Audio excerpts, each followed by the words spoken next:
అన్నయ్య, నిధి ఏది? వార్డ్లో ఉంది. తనకి కొంచెం జ్వరం, కానీ శాంతి అమ్మకి మైల్డ్గా హార్ట్ అటాక్ వచ్చింది. హార్ట్ అటాకా? కర్ణ, ఆగు. ఏం జరుగుతోంది? నువ్వెక్కడికి వెళ్ళావు? ఇప్పుడు ఎక్కడి నుంచి వస్తున్నావు నువ్వు? బంగారు, నాకేం అర్థం కావట్లేదు. మళ్ళీ మాట్లాడుకుందాం. కర్ణ, నీకన్నీ ఎదిరిస్తానన్న ధైర్యం ఉండొచ్చురా, కానీ మేం నీలా గట్టివాళ్లం కాదు. ఏమైందో ముందు చెప్పు కర్ణ. అమ్మా, నిజం చెప్తున్నాను, నాకేం తెలీదు. అడవి దారిలో తప్పిపోయి మేము ఏదో పండు తిన్నాం, అంతే జ్ఞాపకం. ఆ తర్వాత ఏం జరిగిందో అర్థం కాలేదు. ప్లీజ్ మళ్ళీ మాట్లాడుకుందాం. ముందు శాంతి గారికి ఏమైందో చూస్తాను.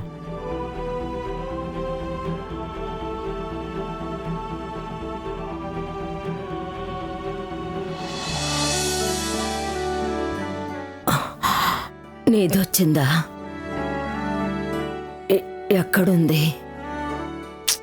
శాంతి, తనకి కొంచెం జ్వరంగా ఉంది. ఇప్పుడు బానే ఉంది.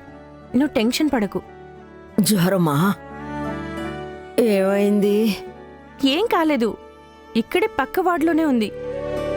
కాసేపాగి నిన్ను చూడటానికి వస్తుంది. నువ్వు రెస్ట్ తీసుకో. అమ్మా,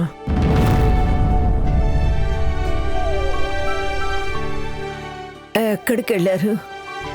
ఎందుకు ఆలస్యమైంది?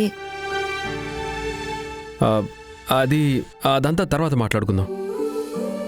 కానీ నేనిప్పుడే నీతో మాట్లాడాలి కర్ణ. వృషాలి, నువ్వు శాంతితో ఉండు. నేను ఇప్పుడే వస్తాను. జాగ్రత్త.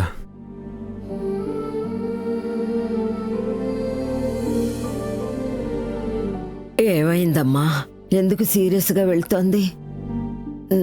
నా దగ్గర ఏమైనా దాస్తున్నారా? అయ్యో అమ్మా, దాయడానికేముంది? రాత్రి కర్ణా సార్ బైక్ పాడైపోయింది. ఫోన్ చేద్దామంటే బ్యాటరీ కూడా అయిపోయిందంట. అందుకే పాపం రాలేకపోయారు. మనమంతా ఊరికే గాబరా పడిపోయాం. వేరే ఏం కాలేదు. మీరేం టెన్షన్ పడకండి, మీరు రెస్ట్ తీసుకోండి. నీకు కొంచెమైనా బుద్ధిందా? మీకు ముందే తెలుసు కదా ఈరోజు సరిగ్గా లేదని. నిధిని తీసుకుని వెళ్ళి ఏం చేసావు నువ్వు? మనం దేవాలయానికి వచ్చామా లేదా పిక్నిక్ వచ్చామా? నిత్య, ప్లీజ్. అడవిలో ఎమర్జెన్సీ కేసు అయింది. డాక్టర్గా అక్కడికి వెళ్ళడం మా కర్తవ్యం, అందుకే వెళ్ళాం అంతే. కానీ ఆ తర్వాత ఏమైందని. కర్ణ, ప్లీజ్, కొంచెమైనా మనస్సాక్షి అన్నది నీకుందా? డాక్టర్గా ప్రాణాలు కాపాడడం కర్తవ్యమని గొప్పగా చెప్తున్నా. నా చెల్లెలు నీకు లెక్కకు రాలేదా? ఒకవేళ మేం సరి అయిన సమయానికి పోలీసులతో రాకపోయి ఉంటే నా చెల్లెలి జీవితం ఏమై ఉండేదో ఊహించుకోలేకపోతున్నానే. దాని ఒంటి మీద చిన్న గాయమైనా అప్పటికే శాంతి ప్రాణాలు ఉండేవే కాదు. మీరెందుకు ఇలా మాట్లాడుతున్నారో అర్థం కావట్లేదు. ఎందుకంటే అందరినీ కోల్పోయి పెరిగాను నేను. జీవితం విలువేంటో నాకు చాలా బాగా తెలుసు. అరే, నిన్ను నువ్వే కాపాడుకోలేకపోయావు. నా చెల్లెల్ని ఎందుకు అక్కడికి తీసుకెళ్ళావు? చాలు, ఇక చాలు మాకు. నువ్వు చేసిన 1000 మంచి పనుల కన్నా నువ్వు చేసిన ఒక్క తప్పు మా జీవితాలనే తలకిందులుగా మార్చేసింది. చేతులు మొక్కి వేడుకుంటున్నాను, దయచేసి ఇక మీద మా కుటుంబ విషయాల్లో ఏ కారణానికి తల దూర్చకు. మంచి జరగకపోయినా పర్వాలేదు, చెడు జరగకూడదు. ప్లీజ్. అక్క,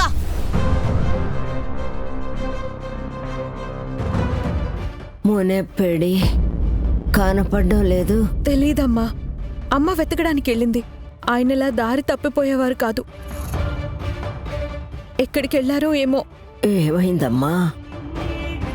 అమ్మా, కాళమ్మా, మునెప్పెక్కడున్నా క్షేమంగా తిరిగి రావాలమ్మా. అయ్యో, నాన్న వస్తారు, మీరేం దిగులు పడకండి. జాతకాలు బానే ఉన్నాయి, కానీ దోషాలు వాటిలో గోచరమవుతున్నాయి.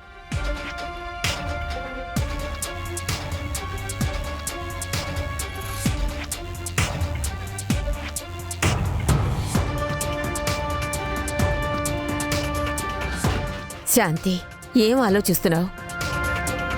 ఇలా అయితే ఎలా చెప్పు? నీ ఆరోగ్యం ఏమవుతుంది? లచ్చి, నేను కోలుకోవాలంటే ముందు నన్ను ఇక్కడి నుంచి తీసుకెళ్ళిపోండి. తీసుకెళ్తావా? వెళ్ళడానికి అన్నీ రెడీ శాంతి. మనం వెళ్ళిన వెంటనే పెళ్లికి తయారు కావాలి. ఆ? నువ్వు 18 ఏళ్ల పిల్లలాగా హుషారుగా నవ్వుతూ తిరుగుతుండాలి. అది నేను చూడాలి. అంతేనా?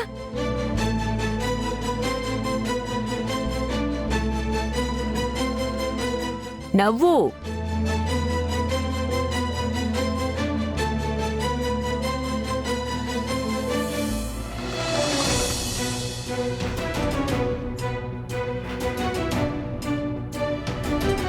అక్క, ఏమంటున్నావు నువ్వు? కన్నా సార్ని తిడుతున్నావా? అరిష్టానికి శనేశ్వరుడే కారణం అన్నట్టు ఎక్కడ ఏ తప్పు చదివినా కన్నా సరే కనపడతారా నీకు? నువ్వు నా మీద వాయిస్ రేస్ చేస్తున్నావా? అది కాదక్క, నువ్వు తప్పు చేస్తున్నావు నేను చెప్తున్నానంతే. నిధి ఊరుకో.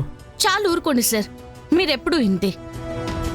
మీది కాని తప్పు నొప్పుకోవడం మీకు బాగా అలవాటైంది. అక్క ప్లీజ్, విషయం తెలియకుండా ఏదేదో మాట్లాడుకో. ఇందులో కన్నా సార్ తప్పేమీ లేదు. ఓ పర్వాలేదే. ప్రాణం పోయే సిచ్యువేషన్ వచ్చినా ఇతన్ని వెనకేసుకొస్తున్నావు. ఎవరెవరో వచ్చి అటాక్ చేశారు, ఎవరో వచ్చి నిన్ను తీసుకెళ్తారు. ఒకవేళ మేం సరి అయిన టైంకి రాకపోయి ఉంటే ఈ మహానుభావుడికి అది కూడా తెలిసేది కాదు.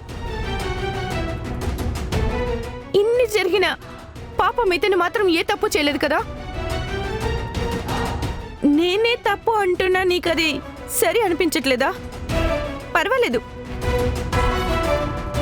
ఇన్నేళ్ళు నా చెల్లెలకి నా కోపం వెనుకున్న కన్సర్న్ ఏంటో అర్థమయ్యేది.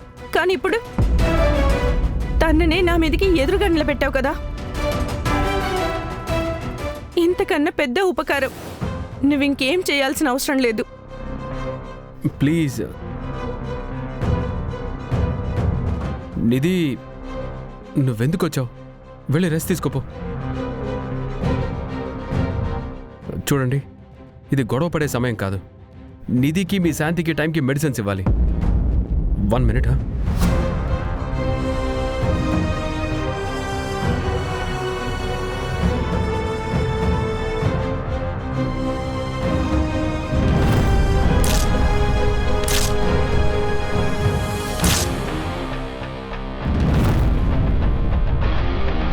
అక్కర్లేదు, ఇవన్నీ ఏవి అవసరం లేదు.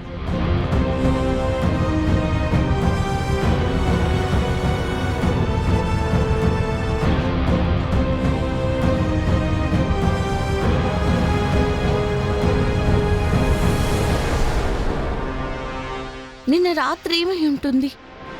అటాక్ అని మాట్లాడుతుందేంటి?